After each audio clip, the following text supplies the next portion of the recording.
first of all, what am I? I am obviously that which is aware of my experience. I am aware of my thoughts.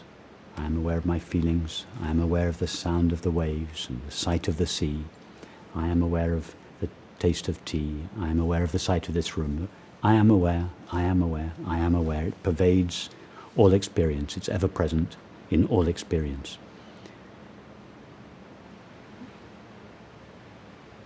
Why it took me 20 years to recognize this simple fact, what I essentially am is simply the presence of awareness, I can't tell you. It was just the preparation that I needed.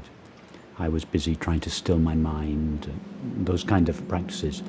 So at some point first of all, this recognition presented itself to me very clearly. Simply, I am that which is aware of my experience.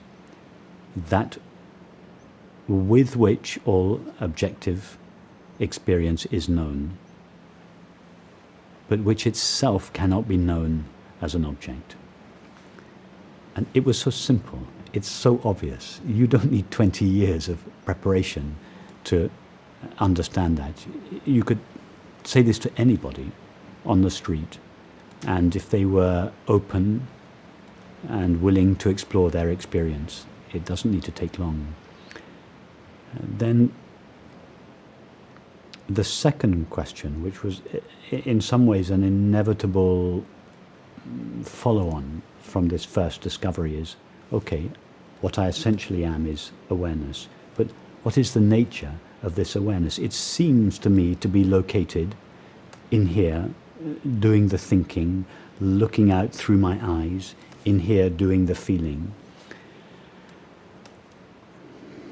So the second exploration is not as straightforward as the first.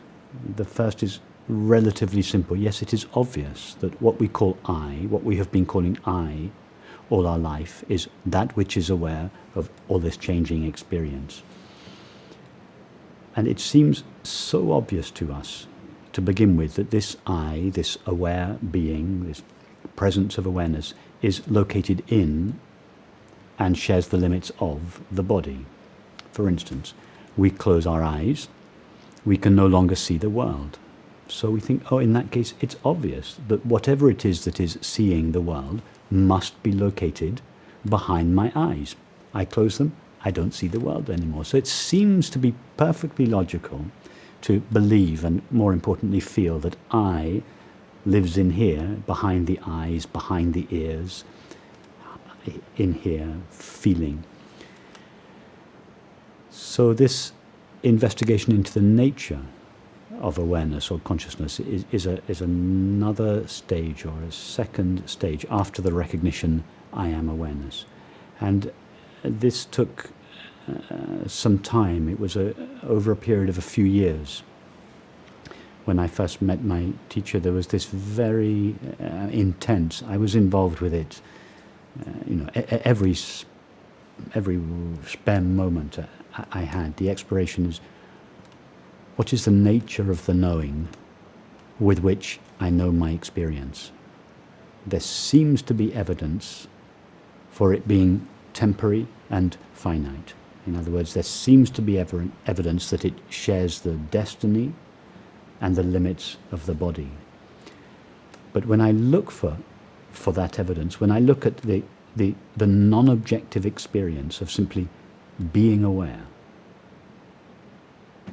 I don't find any objective qualities there. It's an undoubted experience. Each of us now knows that I am aware. So the experience of being aware is an experience, but it's a unique experience because it has no objective qualities. It's not like a thought or a feeling or a perception. And being without objective qualities, it has no limits, either in time or space. So what I'm describing now I'm describing it rationally. But the discovery is an experiential discovery that what I essentially am, the very knowing which is now knowing all of this experience, itself has no limits. And that is that is the freedom from the sense of limitation, both in time, that is the freedom from the belief I was born and I will die, and the freedom from the limits in space, that is, I am not finite, I am infinite. And the experiential consequence of this discovery is that I don't need anything. I'm complete. I'm full in myself. And so this puts an end to the sense of lack. So these two discoveries: I am not located in time, I do not appear or disappear, I was not born, I will not die. That puts an end to the fear of death. And this discovery that I am complete by myself, I, consciousness, don't need anything from the mind, the body, or the world. This puts an end to our sense of lack. And these are the two essential feelings that define the separate self: the fear of death and the sense of lack. And all the separate self, the imaginary separate self's activities are designed to allay the sense of fear and fulfill the sense of lack. That is what everybody who believes themselves to be a separate self is doing in their lives. So this recognition that what I am is ever present and has no limits, it provides a new basis from which to think, from which to feel, from which to relate and perceive and act. And that's the discovery. I am awareness. It's a discovery. It doesn't develop. I am obviously that which is aware. And then the recognition that which is aware has no limits is also it's a non-objective experience. It's a recognition. Oh yes, of course, it's so obvious.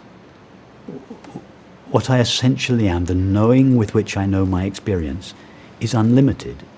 That's a recognition. You can't go back from that.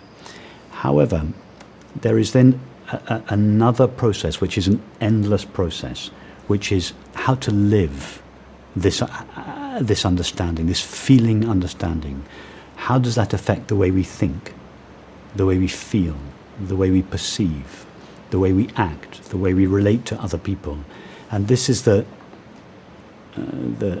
third stage, which really goes on forever. This colonization of the entire realm of experience: thoughts, feelings, sensations, activities, relationships, perceptions.